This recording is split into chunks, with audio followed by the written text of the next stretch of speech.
It's a privilege to be here, and I'm sort of speaking on behalf of the Quebec chapter of the CGIC.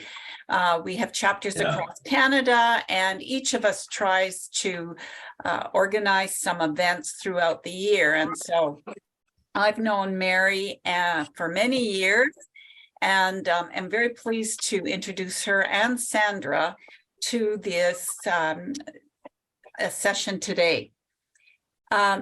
Most of you will have seen the bios, I'm sure, because you've registered. So I'm not going to repeat everything that's in there, but I just want to say that Mary Larson's a partner in MNP's Montreal office and a national strategy practice leader, as well as leading the firm's ESG and EDI practices.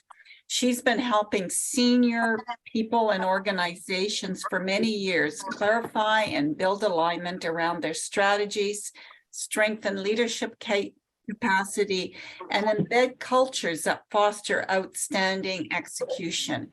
And as you all know, when you embed cultures, it means leading transformation. And there's a lot of change work that goes into that. And Mary has been very active in that. She's worked across Canada, across North and South America, Europe, Asia, globally, helping these transformations take place. She's built relevant skills and strategy, sustainability, and organizational culture. So it's a great resource to have on this session today.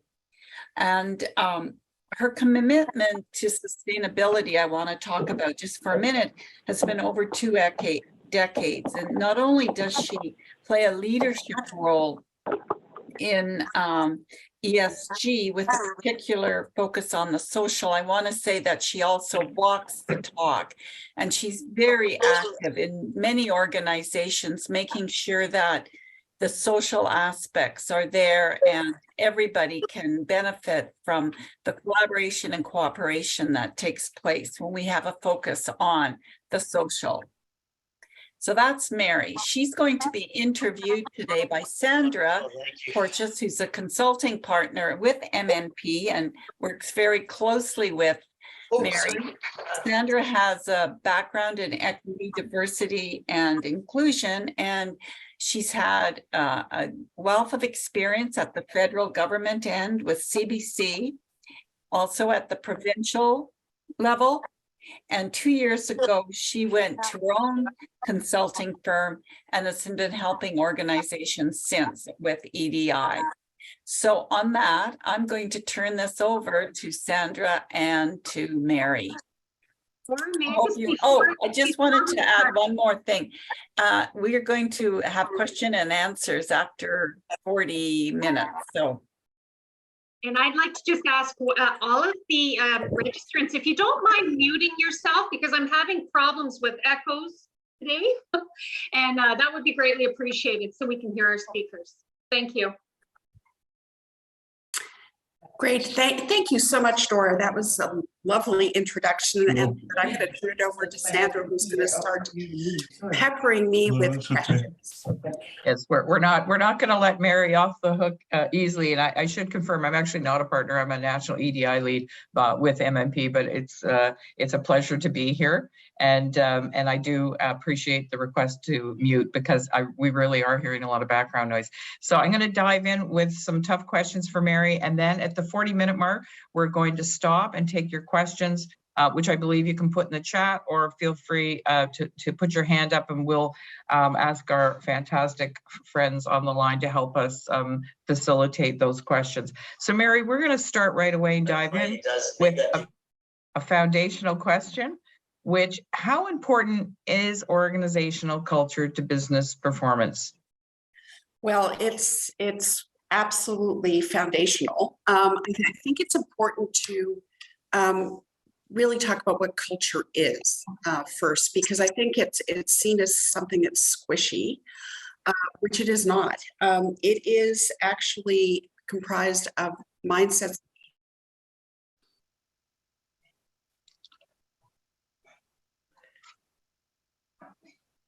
Mary, you are unmute. You need to unmute. I'm unmuting. Yeah, I don't know what I did. Anyway, it's how people behave and think.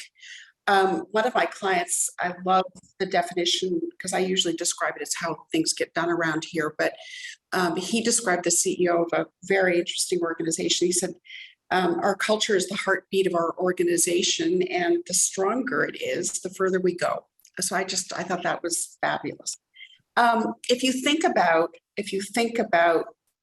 why it's important, it's because your mindsets just, drive how you behave. And then your behavior and your mindsets drive culture, and your culture actually drives decision-making, how things get done, and what the business outcomes might be. And one of the things that we know is that according to McKinsey, a study that they did, was something on the order of 75% of initiatives and strategic projects fail because culture on the part of either the large part of the workforce or the leadership or both stands in the way. And Forbes did a study last year, and their figure was 90%. So if your culture isn't consistent with with what it is that you're trying to do, you're going to fail. So pretty important. Yeah, thank you for that, the statistics, because it's a little bit daunting. So we're hearing more and more, which I'm excited about, and I certainly learned a lot from you about this, but we're hearing more about the cultural imperative. So people talking about culture being linked to purpose and the execution of any successful strategic plan. And we all remember the famous Peter Drucker culture eats strategy for breakfast. Since boards play a key role in overseeing strategy, what do you think are the most important things they need to understand, and how fast do they have to get up to speed on understanding culture? So I think this is one of these things that if I were on a board of an organization, the first thing I would be asking, and maybe it would be something I'd be thinking about before I even wanted to join a board, is what is the culture like? I would ask my fellow board members, I would ask the CEO, I would certainly want to talk to employees about how they feel about working in the organization.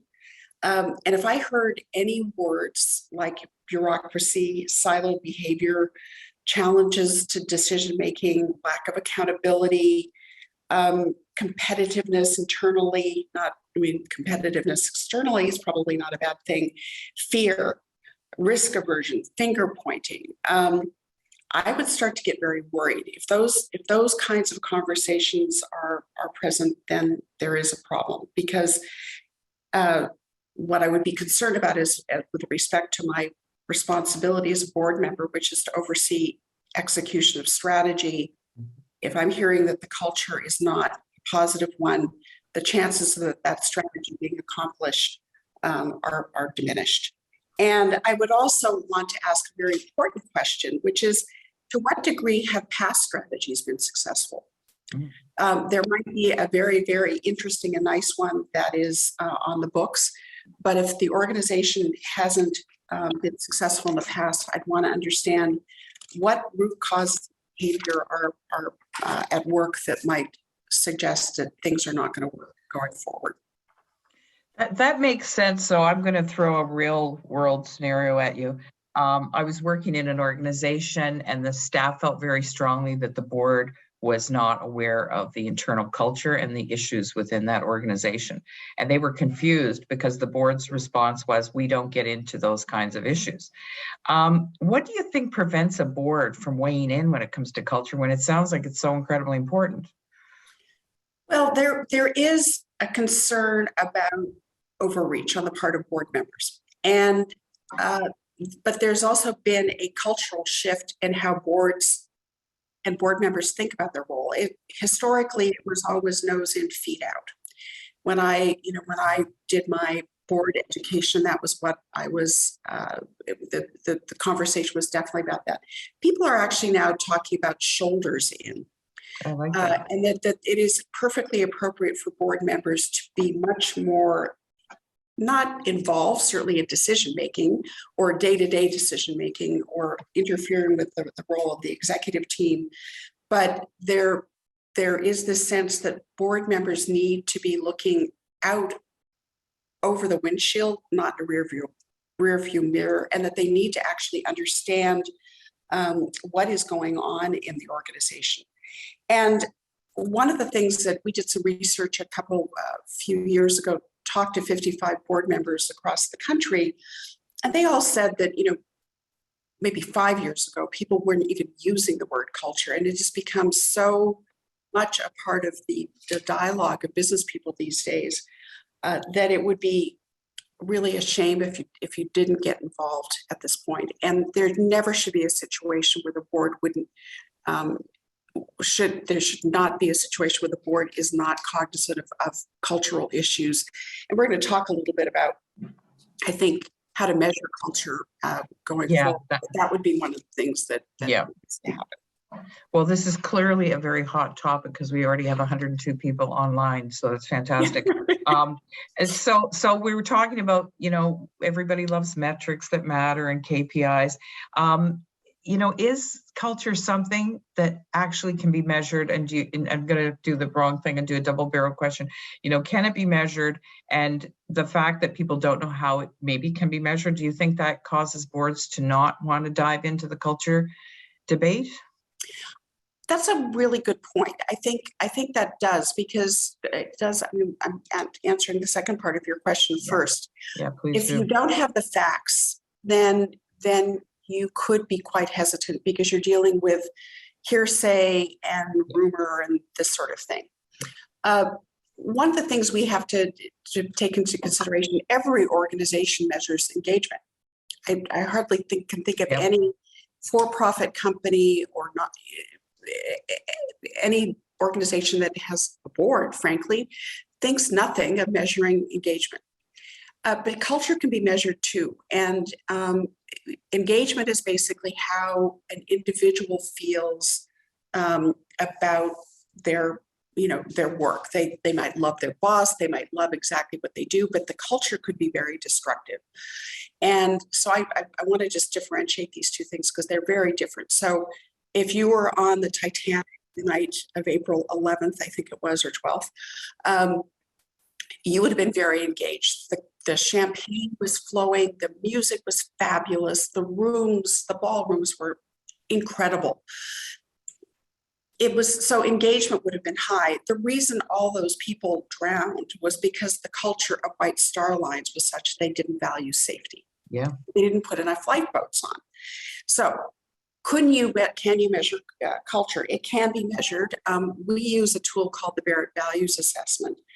And it's been around for about 30 years. There have been hundreds of thousands of organizations around the world that have used it. I think it works in 25 or 30 languages. It asks three important questions. What of everybody in the organization? What are your values? What do you come to work every day with? What are the values you come to work with? What are the values that you see actually operating inside the organization in which you work? And the third one is, what would you like to see? And the distance, especially between your own values, what you see going on every day, and what you'd like to see, gives you a measure of entropy and also a culture score. And you can actually use that culture score to look at competitors, organizations that are similar to yours, and so you can get a benchmark. And the cost, you can also break this down so you can get a very strong sense if there's a cultural problem.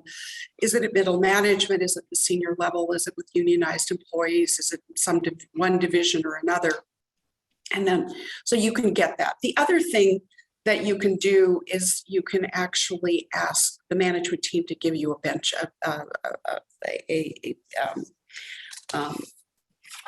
set of reports that ought to be sort of indicative of culture over time.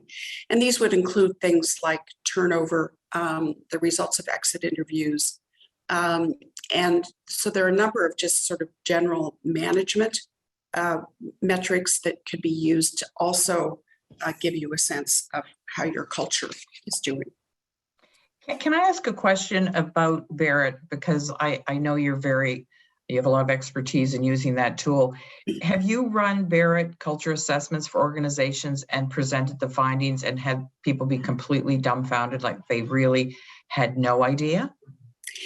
It was interesting. We had a situation just last week where it's an organization that we're doing some work with that actually very similar, Sandra, to the question that you, or the problem that you raised earlier. Their board had not realized the degree to which their culture was really counterproductive, because the CEO kind of kept it a secret. Yeah. When they brought the new CEO in, who is very cognizant of the importance of culture, the thing that happened in that situation is that we did a culture measurement. The culture at the time, the score was way down in the low category. And I think employees were actually quite surprised, since we had a big, wonderful meeting with 80 people from the organization last week, and they thought that the culture score was higher than it actually was. And I think that's partly because the new CEO has been in place for a year. I think things have gotten better. But usually people look at this and say, you know what, that pretty much squares with what I thought. And oh, by the way, the problems with middle management or the problems in the C-suite. So yeah, I don't think there tend to be huge surprises. That's good. So someone's asking, Mary, if you could again mention the name of this tool. It's Barrett Values Assessment. It's BARRETT. And it's the Barrett Values Institute is located in England. They're Sir Barrett, I can't remember if he's Robert Barrett or whatever. Anyway, he's still very involved in the organization. It's got a lot of legitimacy. Yeah, and it sounds to me, I mean, it's like all things, if you can provide people with the data, an independent, third party has delivered, I think it can have a huge effect. So we're going to move on to talk a little bit about a culture and not just younger employees, but employees in general. We're hearing that people are much more willing to job jump. Some people called it quiet quitting, but we also know that younger employees have made it very clear that they want to work in an organization in which the values match their values, or their values at least they can support. And we know that the toxic culture coverage is never ending. Every time I open up my Washington Post or Toronto Star, there's some group of employees who have come forward to kind of, I guess, publicly report that their company has had some toxic issues, whether it's harassment and discrimination, obviously a long list of things. So I guess what I'm trying to understand is, do boards make the link, do you think, in today's world between inclusive, healthy workplace cultures and retention and employee engagement? Because one study that I read recently said employees leave, but they don't tell anyone why. And they don't say my boss is toxic, or this was one of the most unhealthy cultures I've ever worked in. So how important do you think it is for them to consider this as a way to keep employees highly productive and keep their best people? Well, this gets back to this thing I was talking about a few minutes ago, the dashboard that the board needs to look at. So if you go to a board meeting, you every single one of you will look at what's happening with revenue, profitability, cost of sales. How's our debt doing? The interest rates are going up. Whatever. These are hard measures that you need to look at. The other hard measures are turnover, diversity statistics, results of exit interviews. There ought to be absolutely anybody who leaves an organization voluntarily ought to be interviewed, and those findings ought to be synthesized and given to you on a regular basis. And I think the other thing that we do find is that many organizations are taking EDI, equity, diversity, and inclusion, and looking at it as a strategic issue. And organizations that are seriously doing something about EDI, really trying to make more inclusive workplaces, are seeing fewer people leave, and people actually wishing to stay in an organization and deciding to work for an organization that is serious about EDI affirmation statements, measuring the diversity, and actually doing things about it. So I think this gets back to certainly when we talk to those 55 board members, I can't think of any one of them who didn't realize that that link didn't exist. They know it does.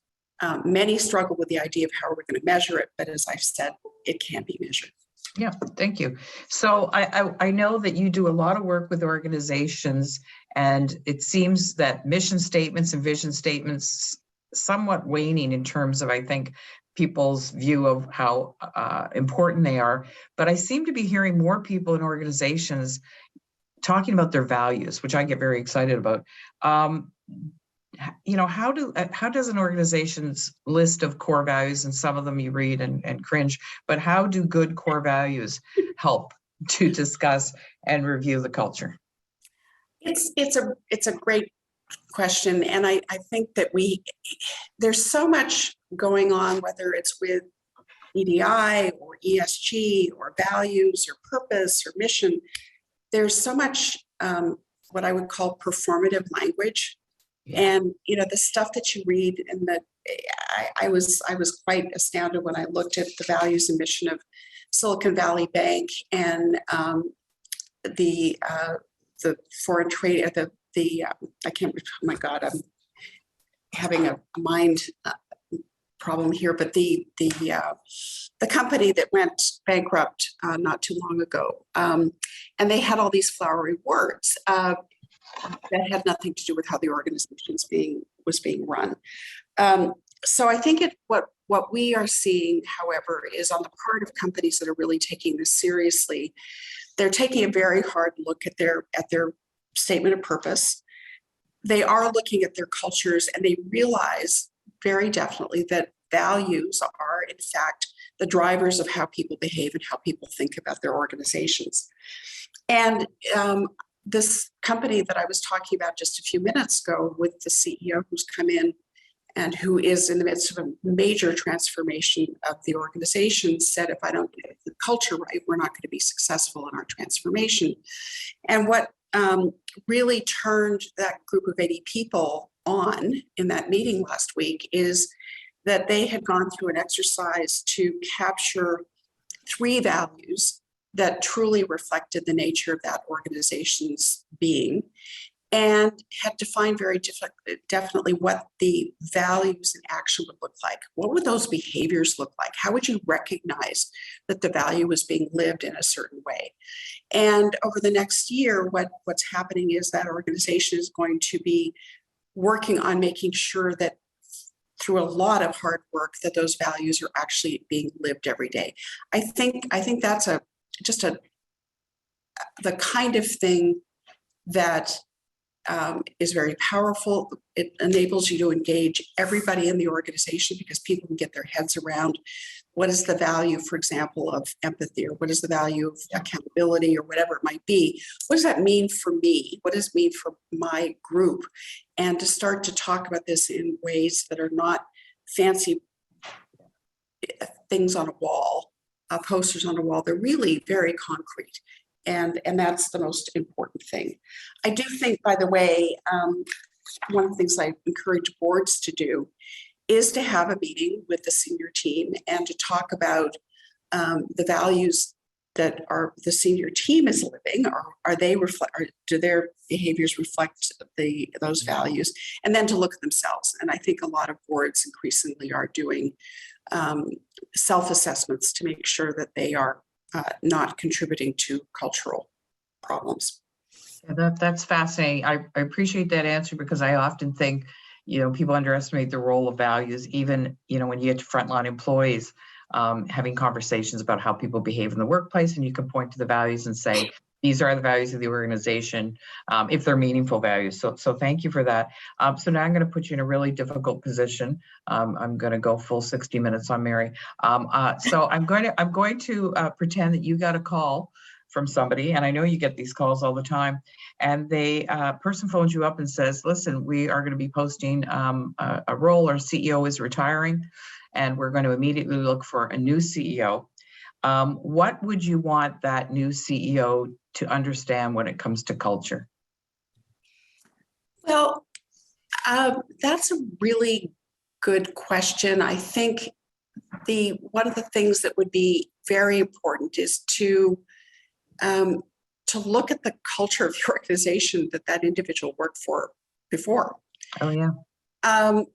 Was it an organization that actually accomplished what it said it did?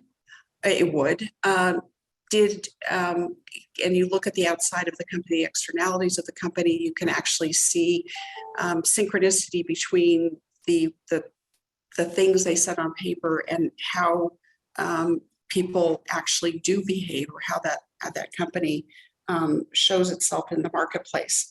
I would put it right up there with the technical capabilities, maybe the leadership experience that the person's had in the past. And certainly in the context of doing the interviews, it would be something that you could dig into. I would even ask this, if you decide to work with a search firm, I would put that right up there on one of the criteria for selection. You see so many situations where people are brought in from the outside, don't necessarily have any context around what the culture of an organization might be like, because they don't understand the industry. They've been great, financially successful in the past, but haven't taken the time to really understand the culture which they are coming into, and start to try to do things that run counter to that. And then run up against it like, a brick wall. And I've seen several multi-billion-dollar organizations go through waves of success and failure based on the CEO that was brought in. And, I'm obviously not going to name names, but I think any of us could have identified some of these situations where you just look at the financial results and you go, there's something wrong at the top. Yeah. Because it's been driven by the cultural orientation of the CEO. CEO can change everything in a culture literally overnight, is one of the scary things. Yeah, quick follow-up question to that, because I'm interested in how many Canadian organizations feel safer promoting from within. So they say, well, we're going to put this person into the role because they know the culture, and it's just too much of a risk if we don't take someone internally. Do you think that's limiting who gets jobs? I don't think so. No, well, I think there's a ton of data out there that says that the success rate of CEOs hired from within, promoted from within, is much higher than those brought in from the outside. Yeah. A lot of explanations have come up that says it has to do with that you don't understand the industry, don't understand the customers. That might all be true. But my belief is that understanding the culture, understanding how things get done in an organization, assuming that it's a reasonably healthy culture, yeah, is more likely to lend itself to having that CEO be successful than not. Huge opportunities for missteps walking to an organization where you have no clue what drives the culture of an organization. I'm thinking of one very large organization where one of the fundamental cultural values of that organization is every single person in that company knows how to, if there's a strike or if there's a massive thing that goes wrong, everybody in that company, the C-suite down, could actually run the plant. It's not a manufacturing company, but they could run the company. And if you came into that organization and said, well, we're going to be white gloves, we're hands off, and sort of had a culture that was much more hierarchical, that wouldn't work very well. Yeah. So with the folks who are on the front line. So I think you reduce your risk quite significantly. If you've got a good culture, trying to find someone from within who can continue to promote it would be not a bad idea. Yeah, thank you for that. So another issue that people keep raising is, we are so aspirational and we have all of these great things we want to do, but come on, boards are super busy. How do you ensure the culture stays at the top of the to-do list for a board? Is there a way to make sure that happens? Well, since strategy should be on every board meeting list, it isn't always, but increasingly, I think every agenda talks about strategy for some period of time. Maybe not enough time, but hopefully, significant amount of time, and I think it's growing. And since we've talked about the fact that culture is going to drive strategic success, I would put it on the agenda every single time. And, if you think about it, if you make some of those measures that we talked about earlier, turnover, people leaving the organization voluntarily, that sort of thing. If you're also probably looking at your dashboard, your financial dashboard every board meeting. And so integrating these culture measures would mean that you'd be looking at it at every board meeting as well. So, but my inclination is to put it right up there with, strategy plus culture. That may be wishful thinking, but that would be my preference. Yeah, I do think that's interesting. And believe it or not, we're already getting some questions for a question period. So I'll ask you a few more questions before we go to those. There's various levels we talked about of responsibility for boards with respect to EDI.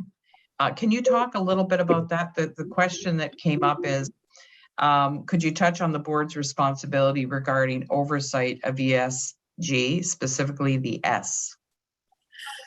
So clearly culture is part of the S aspect of ESG. So the S comprises equity, diversity, inclusion, culture, worker safety, a whole range of important social issues. So to the extent that the board is taking responsibility for oversight of ESG, then this is squarely the culture aspect, the culture dimension is part of ESG responsibility. I think there's a very interesting question around where that oversight responsibility ought to sit. And there really isn't a clear answer for that yet. Some organizations have said that we're going to put responsibility for oversight of ESG, including culture, and make it something that the whole board is responsible for, and that you can check. I can remember these things. Mute, please. That the whole board is responsible for. Some people have said we're going to put this in the governance committee. Some other people have said we're going to put it in comp and HR.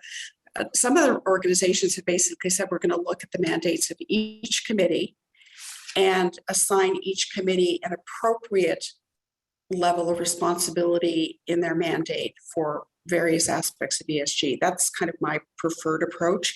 I think it has to be the responsibility of the whole board, and I think every committee ought to have defined its particular area of responsibility or oversight with its own mandate. Okay, thank you very much. I'm gonna read to you a question. It's quite long, but I'll try to condense it. Someone's asking about the fact that often strategic planning goals and objectives are developed without considering corporate culture. And so then the operationalize.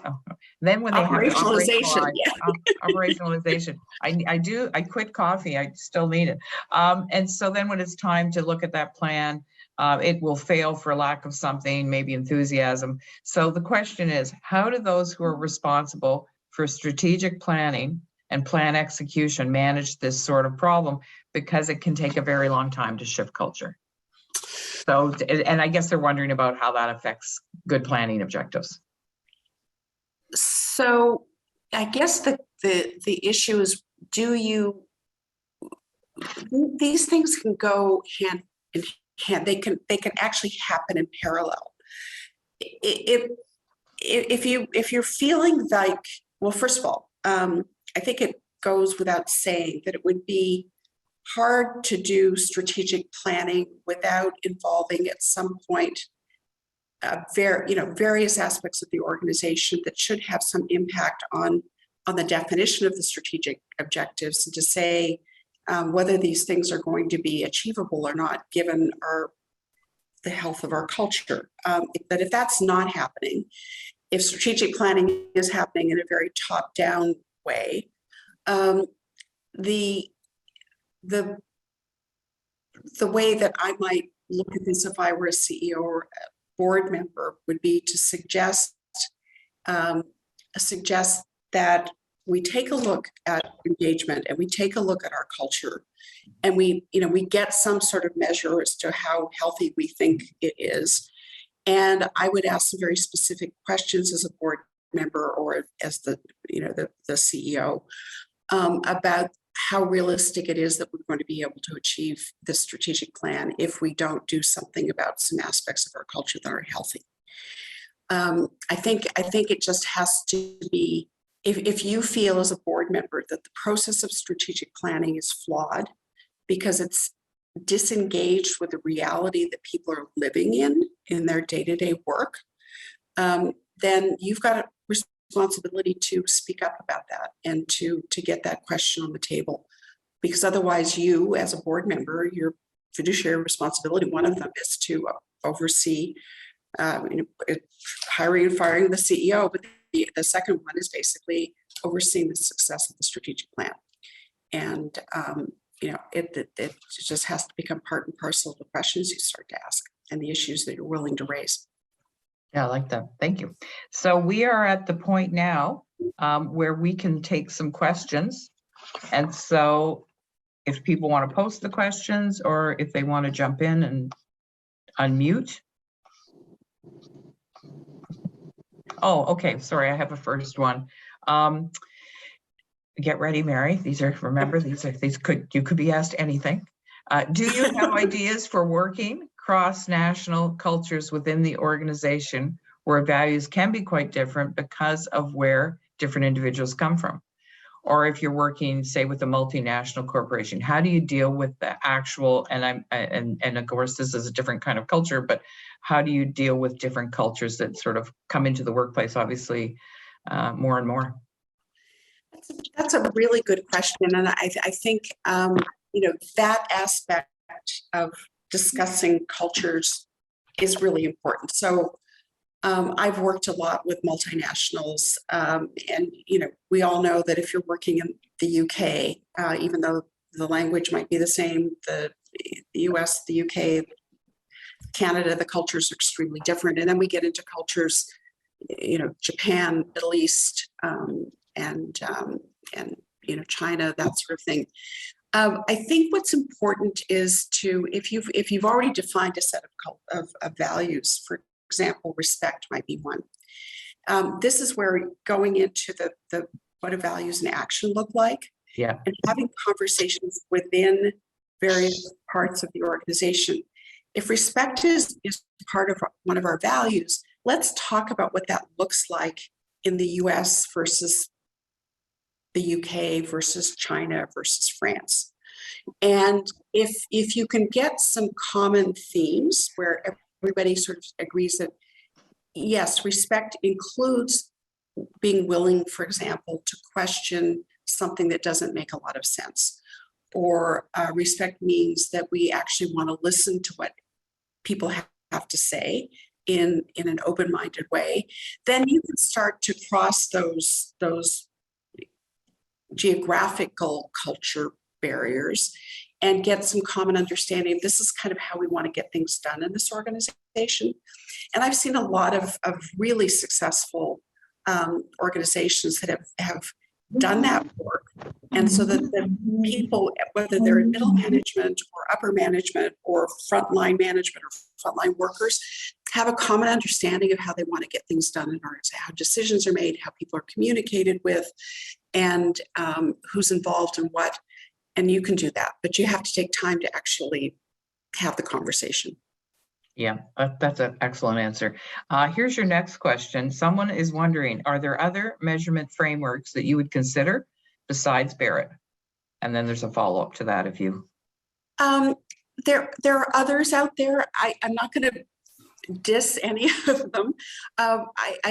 There's one that I can't remember. I can't even remember the name of it right now. I think that the thing that I've just gotten used to using Barrett, and from many years of doing this work, I think that one of the criteria that I would use in choosing any measurement system is to make sure that the results are easily comprehensible by anybody in the organization, where you can get decent data cuts, where you can actually ensure that you can get feedback from every single person in the organization. And Barrett will work on a phone. We've often set up in organizations where people don't have phones and don't have access to computers. We've set up stations in manufacturing plants where people can actually go and give their answers. I like Barrett too because it's short. You can do it in 10 minutes. So you're not taking people away from their work. I'm sure that there are other measures out there. Just, I'm sorry, I'm a one brand person. Well, you have a tool that works, and I will just throw in my 2 cents worth. I had not used or seen Barrett 2 years ago before I started working with Mary, and I just found the findings reports incredibly helpful.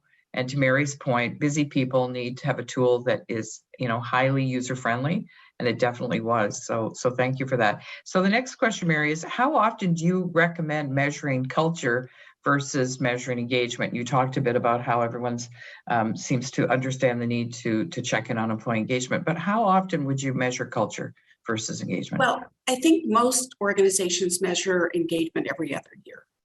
I don't think many organizations measure it every year because it's kind of expensive. Yeah. And interpreting the results is complicated to really get meaningful insights from engagement surveys. So we just recommend doing it on the off years. So every other year, because if you're trying to shift the culture, things aren't going to really start to make a huge difference in maybe 6 to 9 to 12 months, but over the course of 2 years, they will. Because it's not a very expensive thing to do and the results are pretty easy to comprehend, I would just do it every other year. Yeah, I like that answer. Somebody also has a follow-up. Actually, it's a new question.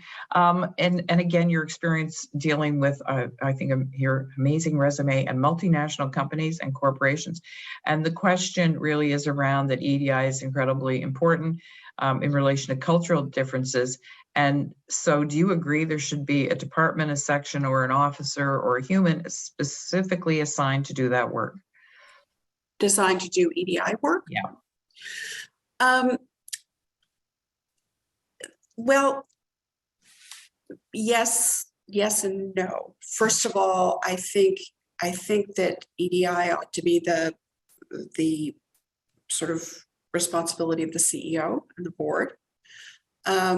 I think it is just the way people have put in place sustainability leadership roles.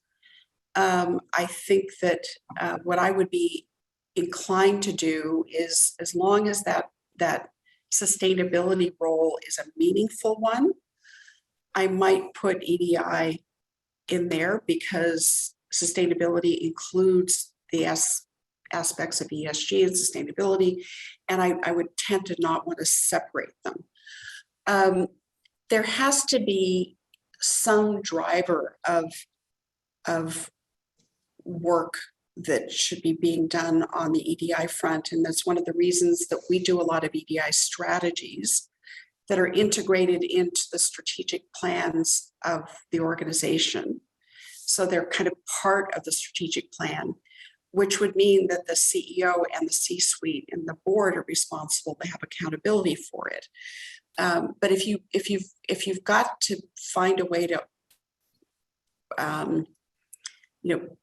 ensure that resources are being geared to the right things, then probably having that role is not a bad one to do. But I would tend to combine them because there's no real need to do a whole bunch of bifurcation. I think one of the things we believe pretty strongly is that EDI is not the responsibility of HR. Yes. any more than the E side of ESG is the responsibility of manufacturing or something like that. These are C-suite responsibilities. Yeah, that's a good answer. Okay, do we have any other, oh, sorry, there is a new question. The questions keep coming in. Mary, do not take a break yet. Do you see, I don't even know if you have a glass of water, but do you see culture on any risk assessments or metrics? That's a really good question. That is a great question. And it was something that we didn't talk about that earlier, but one of the things that is happening in our, for example, MNP is it's an accounting firm, so we do a lot of assurance work, but we also have a very large risk practice. And we're starting to see internal audits looking at culture. So they're identifying it very much as a risk issue. And so we've, I think many organizations, internal audit is looking at culture as a major risk factor. And if you think about it, given everything we've just talked about, there's a good reason for this. Culture, negative cultures can impact worker safety. That's what happened on the Titanic. It can impact turnover. It can impact quality of manufacturing. I always think about, what happened with Boeing and, when the jets that fell out of the sky, the reason that they fell out of the sky is that the culture of the organizations in which these jets were being, put together was a very different culture than what you had in Washington, the state of Washington. They've gone down to the automotive industry in South Carolina, where worker culture was just quite different, and the attention to detail and perfection wasn't there, and so jets fell out of the sky. So definitely culture's a risk factor, and it ought to be looked at that way. That's a really good example.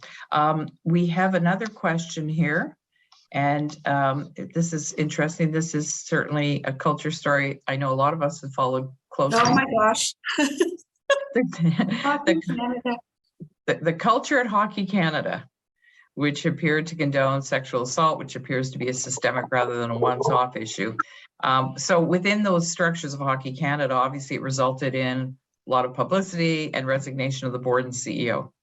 So the question is, how would external stakeholders such as sponsors gain comfort that the problematic culture in such organizations do not persist apart from changes at the top to enable such stakeholders to be able to account to their shareholders and stakeholders on a continued association, for example?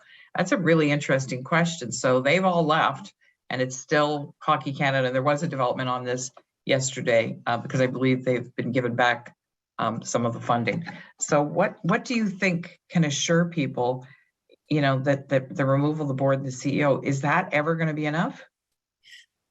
That is a question that gives me some significant pause. I think that if I had been one of the sponsors or partners of Hockey Canada,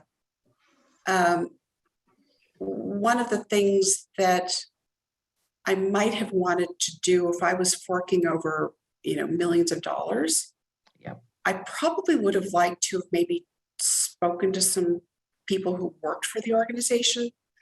And by the way, that is one of the things that I feel really strongly about. If you sit on a board and you are kept away from employees, yes, then there's a problem. And, with the organization I described that went through great times, then not so great times, and then great times again, during the not so great times, board member dinners with employees had been stopped. Because historically at every board meeting, the night before the board meeting, there was a dinner that included people from the front line all the way up to salespeople to whatever. And I think if I were going to fork over a lot of money, I'd want to be talking to the rank and file. Yeah. And I would also be just looking to see if there were any court cases or things like that that would, send up signals. But it took a long time for that board to resign. Yes. It did. I love that idea. I've not ever heard of board dinners. I know as an employee, I've been asked questions or presented to boards, but I think that's a fantastic way to make sure you're actually in touch with what's going on, or you're at least gaining some insights from frontline people, right? Yeah, and if you're asked to go with the other 12 board members to on a manufacturing tour, refuse. Go with one other person, and make sure that it's not, they're not rolling out the red carpet for you. Try to get a chance to speak to people. I love that too, because I think we've all worked in organizations where the board comes through and everybody, sits up and has been told to empty their garbage can before the board arrives. But I think that's I never even thought of that, but what a great idea to have one person go into so they can have some genuine conversations. Okay, we're almost out of time. With these fantastic over 100 people. I'm very impressed that this many people are interested in this topic. Sandra, there is a question that you missed that I think is quite interesting. Sorry, about internal audit. Yes, I'm going to go back to that right now. So thank you for that. So this is a really interesting comment and some questions, and recognizing the questioner says that most people in the call are not internal auditors, and that today the focus is not on internal audit. But my understanding, this person says, is that for bigger organizations with internal audit function, the Institute of Internal Auditors is changing its standards. And part of that change is to strongly recommend, if not require, that the internal audit function reports directly to the board and not the CEO, CFO, etc. Have you heard of that, Mary? Yes, and yes. In most organizations that I think are doing a good job of this, internal audit reports to the audit committee of the board, not to the CEO. Having internal audit report to the CEO or God forbid, the CFO, is just, it's like the fox in the hen house. I mean, it's just, you're not going to necessarily get the kind of unbiased information that you really need to have. If I were on a board, even if I weren't on the audit committee, I would be very much in favor of that. And if that's what's going to happen, I think it's a fabulous move, because it ought to happen. So that leads to the follow-up question. And again, saying recently there's discussion on how internal auditors are trying to audit corporate culture. So the question for you is, how would you envision the potential contribution of the internal audit function to enhance a board's oversight of corporate culture? Hugely. I mean, if they are doing the audit and the kinds of questions that are typically asked in a culture audit are really good ones. And internal auditors normally are extremely diligent and responsible people, but you're going to get a solid professional point of view, ideally to some degree benchmarked with other organizations, particularly if many internal auditors use the services of external risk people, external risk audit people. You can tell I'm not an audit person either, because I probably have messed up the language, but there is an opportunity to use external advisors as well. So I think it's a huge tool. In addition to all the other things that I talked about, having dashboards and looking at Barrett, et cetera, I think it's really powerful. So I'm glad you brought that out. And there's a quick follow-up, and I think this is a really interesting question. Would Mary anticipate any pushback from the C-suite? For doing? Yeah. Oh, probably. I think the C-suite's always a little nervous when the internal audit people come around. Yes. And so why would this be any different? I think I could tell you that the client that I was describing that had the meeting with the 80 people last week, and I think the culture score probably will have gone up in this year. They're planning to do another measure. He won't be uncomfortable if the internal audit group decides to do it. I think the only time you're going to see people afraid is when there's a problem. Yes. Now, that would also not necessarily be the case. We did some work with the CEO of a major multinational, and she she would have liked to have had internal audit come in because she was feeling very concerned about the culture of the organization and wanted to shift it. So she was looking for demonstrable indications, not proof, but indications that there were things wrong with the culture because she wanted to change it. So it depends. Okay. I think we're almost out of time. There was one last quick question, Mary. Someone's asking you, what about the dual reporting of internal audit to audit committee and CEO? They said they are familiar with that approach. Is that something you would support? You've got me out of my depth on that one. Yeah. I think I think that is, I don't know how it actually works now. My understanding was mostly that internal audit reported to the audit committee and the board. Yeah. So, that's over my pay grade. Yeah. So I think there might be CEOs who would appreciate that dual reporting line, but to your point, maybe perhaps about anxiety. So I think we're going to wrap up. And Dora, we have 3 minutes left. And unless there's anybody else who has a question. Warren Newton has said what the standards always support a functional report to the board. And yes, okay, so that's best practice. Good. Okay, lovely. Anything else from anyone? I just want to say we don't want to let thank Mary you. relax. Yeah. Well, I think thank you. I really appreciate the effort, and when you're working and trying to give training to boards and help them, culture is something that's so important. So I appreciate the input, and it's been a fantastic session. Claire may have some follow-up from what's going on in the Chartered Governance Institute. So I'll let her have the last word. Thank you. And I want to say thank you to both of our guest speakers, Dora for introducing them, Sandra and Mary, thank you very much. It was very informative. And I'd like to thank everyone for joining us here today. Our next CPD webinar is scheduled on Wednesday, April 26th at 1 o'clock to 2 o'clock p.m. Eastern Standard Time. And the title is Ever Evolving ESG, Oil and Gas and Beyond. And this will be presented by Miles Pittman and Michael Taylor, both partners of Borden Ladner Gervais LLP. So please be sure to visit and register through our CGIC website. And I look forward to seeing everyone then. So I wish everyone a wonderful afternoon, and thank you once again. Thank you very much. We appreciate it. Lovely. Thank you.